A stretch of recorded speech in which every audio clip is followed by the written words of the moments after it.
क्या आप जानते हैं, महाभारत के युद्ध के समय में एक ऐसा योद्धा था जो सिर्फ 3 बाणों से ही पूरे महाभारत का युद्ध समाप्त कर सकता था। वो महान योद्धा ना तो अर्जुन था, पितामह भीष्म, ना ही अंगराज कर्ण। ये अपूर्व कहानी मध्यकालीन महाभारत के युग से आरंभ होती है, जहां एक महान योद्धा ने अपने वचन के लिए स्वयं का शीश दान कर दिया और बाद में वो श्री श्याम बाबा के नाम से विख्यात हुए। ये वीर बालक पहले बर्बरीक के नाम से जाना जाता था। असाधारण बलशाली गदाधारी भीम के पुत्र घटोत्कच और दैत्य मूर की पुत्री मोरवी के पुत्र थे। बचपन से ही बर्बरीक अत्यंत वीर और महान योद्धा थे। उन्होंने युद्ध कला का ज्ञान अपनी माता और स्वयं श्री कृष्ण से प्राप्त किया। अपनी कठोर तपस्या से उन्होंने नवदुर्गा को प्रसन्न किया, जिनसे उन्हें 3 अमोघ बाण प्राप्त हुए। इसी कारण वे 3 बाणधारी के नाम से प्रसिद्ध हुए। इसके अतिरिक्त अग्निदेव ने प्रसन्न होकर उन्हें एक ऐसा शक्तिशाली धनुष प्रदान किया जो उन्हें तीनों लोकों में विजय बनाने में सक्षम था। जब बर्बरीक को कौरवों और पांडवों के मध्य महाभारत का युद्ध अपरिहार्य होने का समाचार मिला तो उनकी भी युद्ध में सम्मिलित होने की तीव्र इच्छा जागी। अपनी माता से आशीर्वाद लेने जाने पर उन्होंने एक महत्वपूर्ण वचन दिया कि वे युद्ध में सदैव हारे हुए पक्ष का साथ देंगे। अपने इस वचन को निभाने के लिए बर्बरीक अपने घोड़े पर सवार होकर अपने 3 बाण और धनुष के साथ कुरुक्षेत्र की रणभूमि की ओर चल पड़े। सर्वव्यापी श्रीकृष्ण ने ब्राह्मण भेष धारण कर उन्हें रोका और ये जानकर उनकी हंसी उड़ाई कि वो मात्र 3 बाण से युद्ध में सम्मिलित होने आया है। ऐसा सुनकर बर्बरीक ने उत्तर दिया कि मात्र 1 बाण शत्रु सेना को परास्त करने के लिए पर्याप्त है।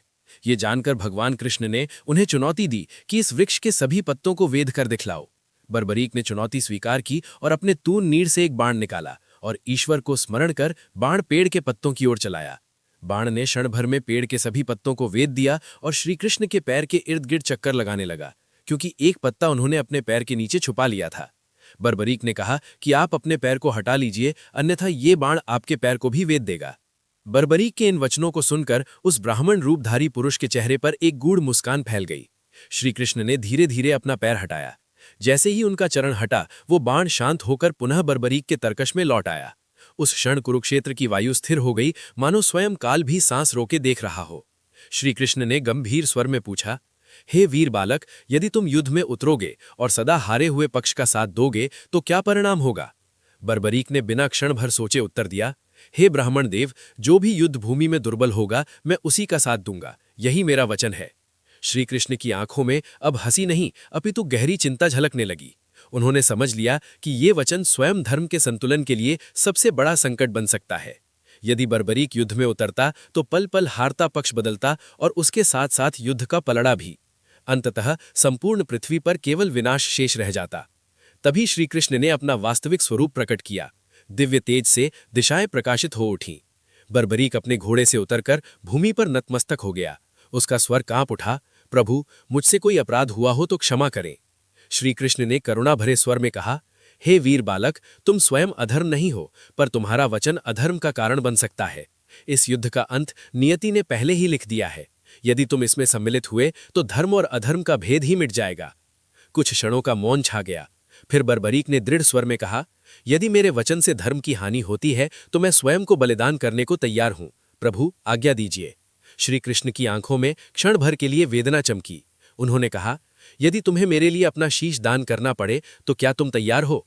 बर्बरीक ने बिना किसी भय के उत्तर दिया, मेरे जीवन का उद्देश्य यदि धर्म की रक्षा है तो मेरा शीश भी उसी का है। क्षण भर में बर्बरीक ने अपना मस्तक अर्पित कर दिया। धरती कांप उठी, आकाश से दिव्य पुष्पों की वर्षा होने लगी। श्रीकृष्ण ने उसके शीश को वरदान दिया कि वो संपूर्ण महाभारत युद्ध को देखेगा और उसका साक्षी बनेगा।